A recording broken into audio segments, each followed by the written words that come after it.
Do më lejosh edhe një pyetje të fundit përpara se ne të ndahemi së bashku nga ky komunikim që gjej rast edhe një herë tjetër të falenderoj. Sigurisht që kur flasim për çështjen e parafrimit të gjithë legjislacionit që lidhet me Bashkimin Evropian, një gjë është të ecim me të shpejta për të parafruar dhe ju e dini më mirë se sa unë të gjithën këtë. Po nga ana tjetër, për shembull, reformat duan një tjetër lloj qasjeje, apo jo? Parë në këtë këndvështrim, ku jemi me reformat? Jo, reformat kanë ecurinë e tyre. Reformat bazohen në akte dhe strategji të mirëfillta ku janë paraqitur, janë miratuar, ministrit kanë strategjitë e tyre sektoriale dhe ato janë të parashikuara. Nga ana tjetër, reformat ligjore për të parafruar legjislacionin, siç u thash, ato janë procese gjatë cilës deputetët duhet të jenë gjithmonë efektiv. Pra, ata duhet t'i marrin këto akte të sjella nga qeveria të harmonizuara me Bashkimin Evropian, t'i shqyrtojnë dhe t'i miratojnë ato sa më shpejt.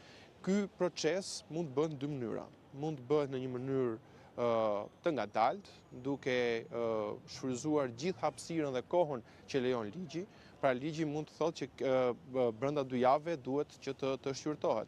Brenda 2 javëve do të thotë ose mund t'i shqyrtojmë sa më shpejt dhe në mënyrë cilësore, patjetër brenda ditës së dytë, të tretë apo të katërt, dhe mund të shqyrtohen dhe ditën e fundit të javës dytë që na lejojnë hapësirat ligjore. Kjo është qasja. Pastaj çdo projekt ligj, çdo çështje e rëndësishme e cila kërkon vëmendjen, unë besoj që ne kemi qenë shumë të vëmendshëm, kemi qenë shumë të përgjegjshëm për t'i dhënë kohën e dur dhe për t'i dhënë seriozitetin e dur. Nuk besoj që është një pikë e caktuar cila është neglizhuar dhe nuk është diskutuar. Gjitha diskutohen, ka mendime pro, ka mendime kundër, ka çështje që deputetët mund të jenë edhe po themi në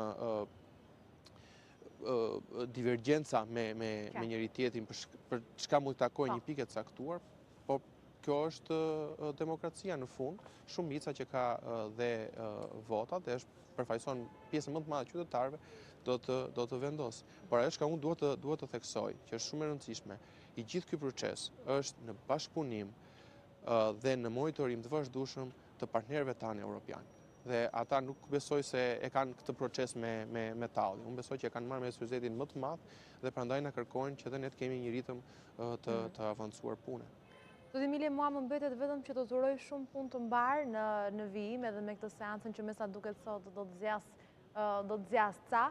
Nga ana tjetër të mirëpres me shumë kënaqësi në intervistën e radhës në studio, sepse kështu nuk kemi në kushte të barabarta dhe do doja që të ishim në kushte të barabarta kur ta zhvillonim intervistën e radhës. Mirëpres me kënaqësi, shumë faleminderit.